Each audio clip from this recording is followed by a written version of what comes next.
On demande de résoudre ici sinus 3x égale moins cosinus x. Alors, on pourrait passer par une formule ici pour résoudre cette équation-là.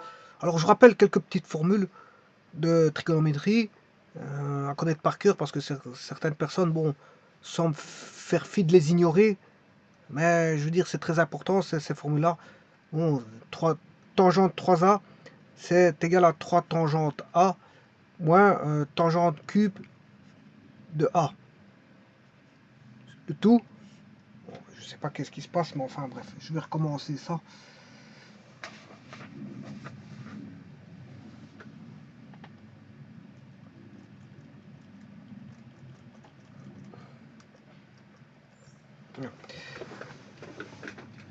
Donc je disais que pour résoudre cette équation, bon, on se retrouve avec un argument ou un arc 3A. Alors donc ça fait pas de tort de remémorer ces formules.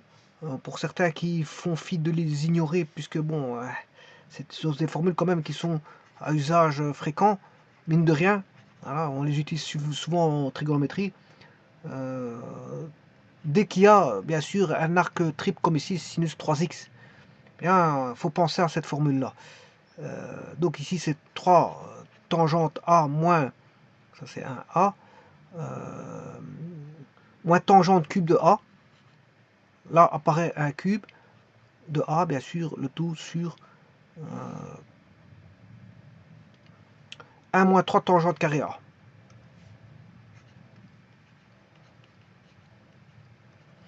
Bon, ça c'est quand on a de la tangente en arc triple. Si on a du cosinus en arc triple, bon là il n'y a pas de dénominateur, hein. Tout comme le sinus, il n'y aura pas de dénominateur. Là on se retrouve avec un 4 cos cube de A moins 3 cos A.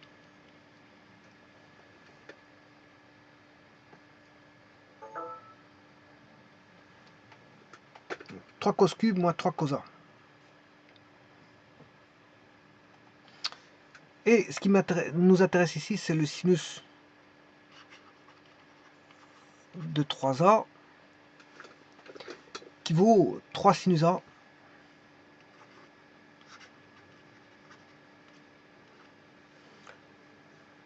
tout comme on avait 3 cos A, mais avec un moins bien sûr. Là on a 3 sin A.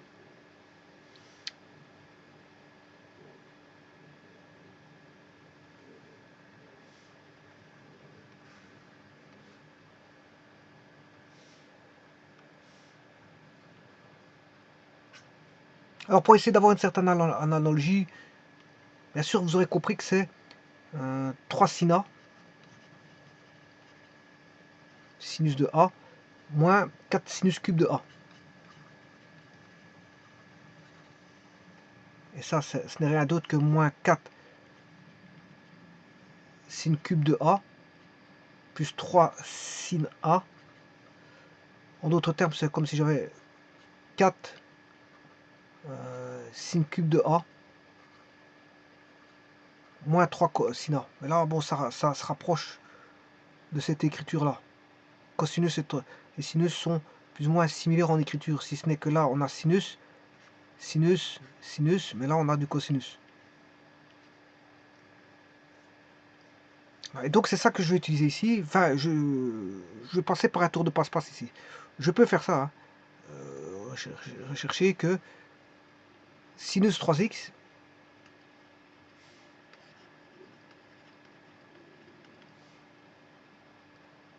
égale moins cosinus x. Quels sont les x pour lesquels on a sinus 3x égale moins cosinus x? Ben, ce serait d'écrire que de repasser par 3 sinus x. 3 sinus x moins 4 sinus cube de x plus cosinus x égale 0. Voilà, et de remettre tout. Voilà, ici se pose un problème puisqu'on a du sinus et du cosinus ici. Avec un polynôme ici de degré 3. Bon, ben, c'est pas l'idéal de faire ça. C'est pas l'idéal d'essayer de raisonner de cette manière-là. C'est pas l'idéal. Donc, je vais passer par un autre traitement.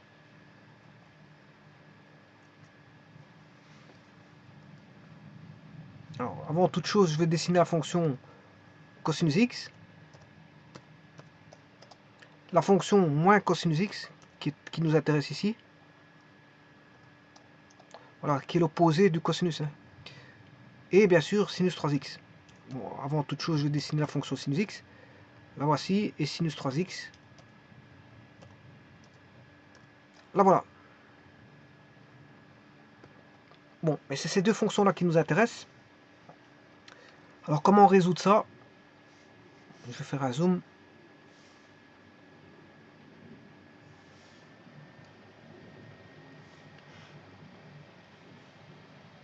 Comment résoudre ce genre d'équation? Eh bien, je vais partir du sinus 3x.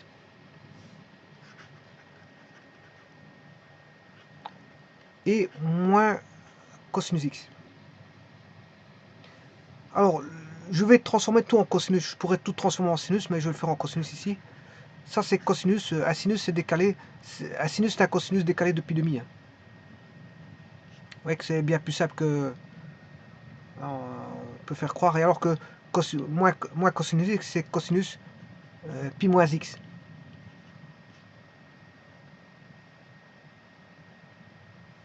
Moins cosinus de x, c'est cosinus de pi moins x. Alors, si je dessine cosinus pi moins x, ben voilà, je me retrouve comme si j'avais moins cosinus x.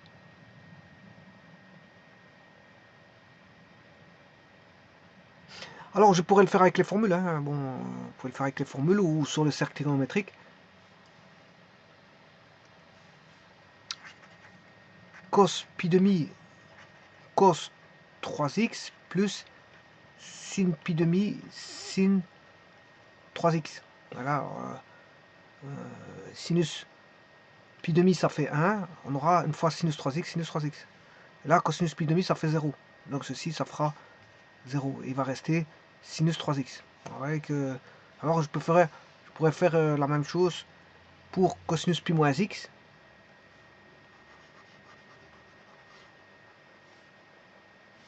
Cosinus pi moins x n'est rien d'autre que cos pi cos x plus cos pi sin pi sin x.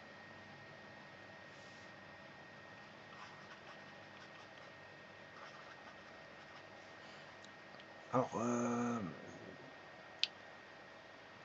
cos de pi, c'est moins 1, donc on aura moins cos x.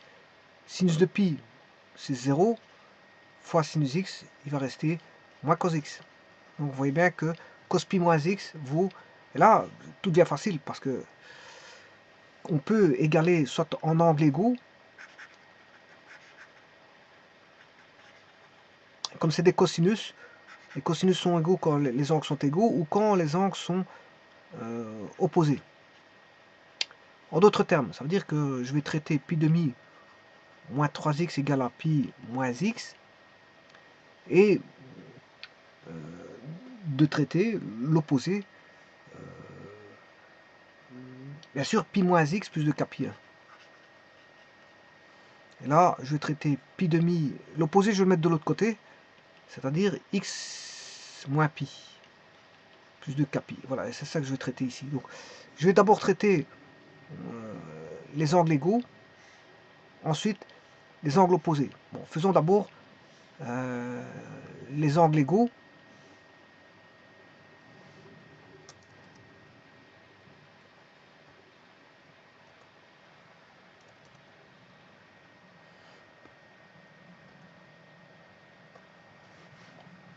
Donc on va se retrouver avec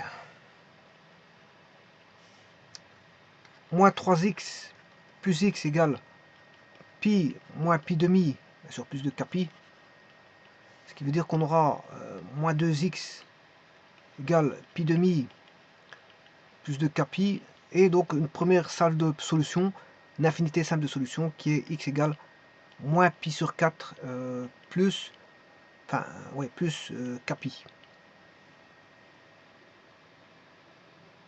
Bien sûr avec k appartenant à z, ça c'est la première salve que je vais indiquer ici.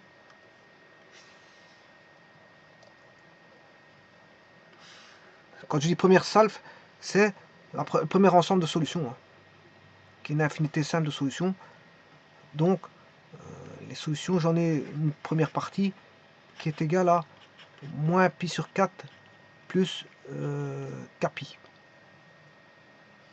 Alors cherchez maintenant les angles opposés. Les angles opposés, c'est donc ceci, ça a été traité, les angles égaux. Maintenant, je vais traiter les angles opposés, que voici. Alors, pi demi moins 3x, x moins pi.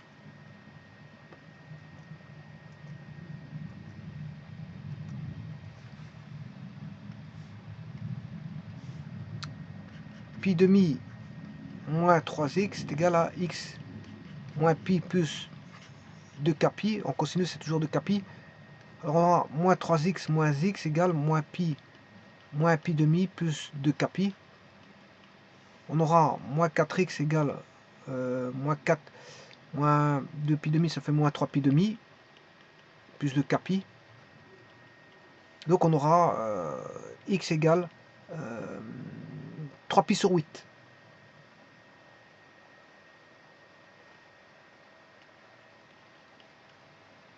Plus k pi demi. Alors 3 pi sur 8 plus k pi demi.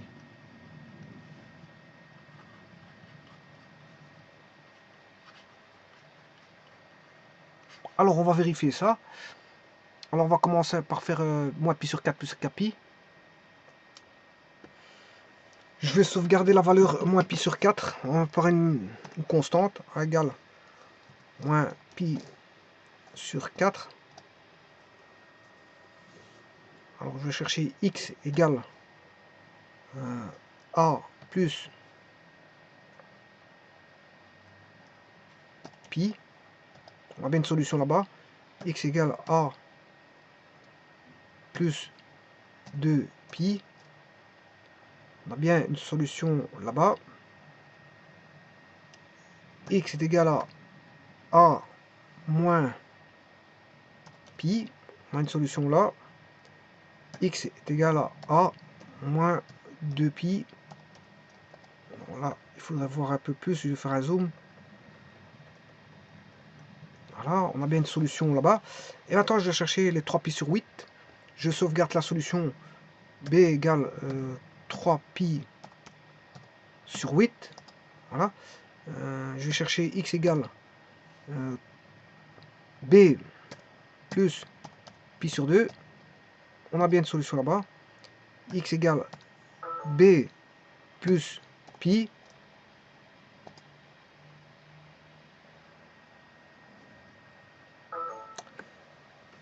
Plus pi. Je ne sais pas s'il l'a mis.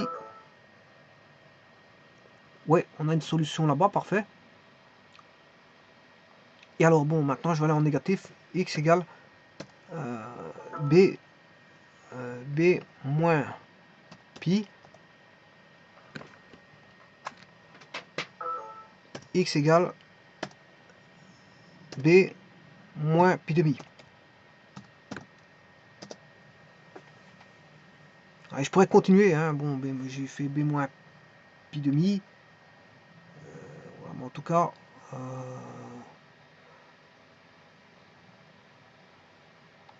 x égale b, bien sûr. Je ne l'ai pas fait.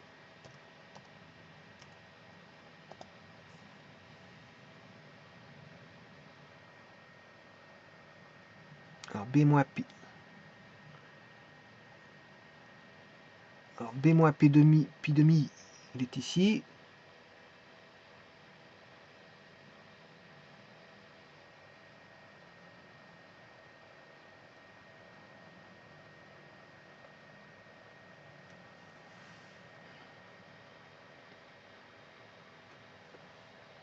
A plus de pi, A moins pi, A moins 2 pi.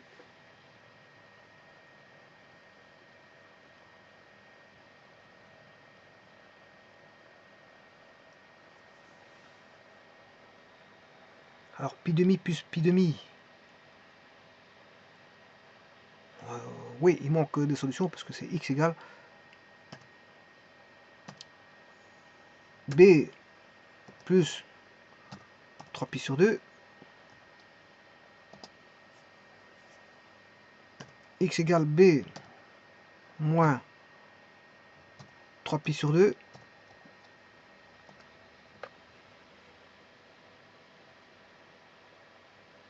J'ai complètement raté mon coup. Je vais effacer celui-ci. Effacer. Je vais dupliquer, juste dupliquer celui-ci pour mettre un moins. Bon, il m'en manque toujours un. Est-ce que j'ai mis B?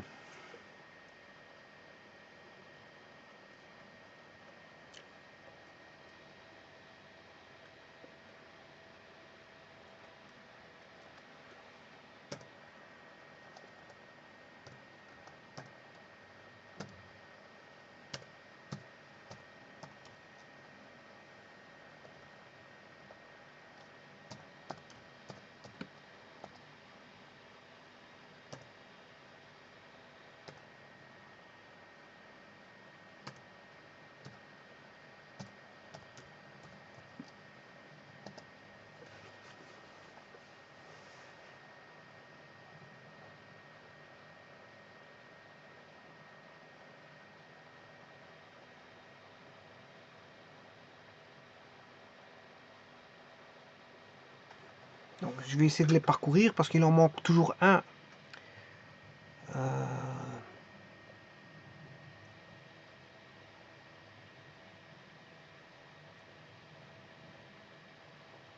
Alors, le B, il est là.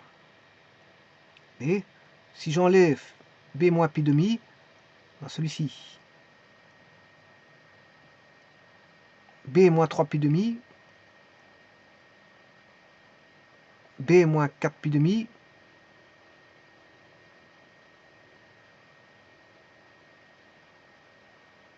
Alors, on les a tous. Bon. Donc ça devrait concerner le A. Ça veut dire que c'est le problème, c'est le A. Alors, A. Oui, c'est parce que j'ai pas mis le A. C'est juste ça. X égale A. Et là, sur la fenêtre, on a toutes les solutions. Sur la fenêtre ici qui va de 6, de moins 7 à 6. De moins 7 à 6, ce sont toutes les solutions.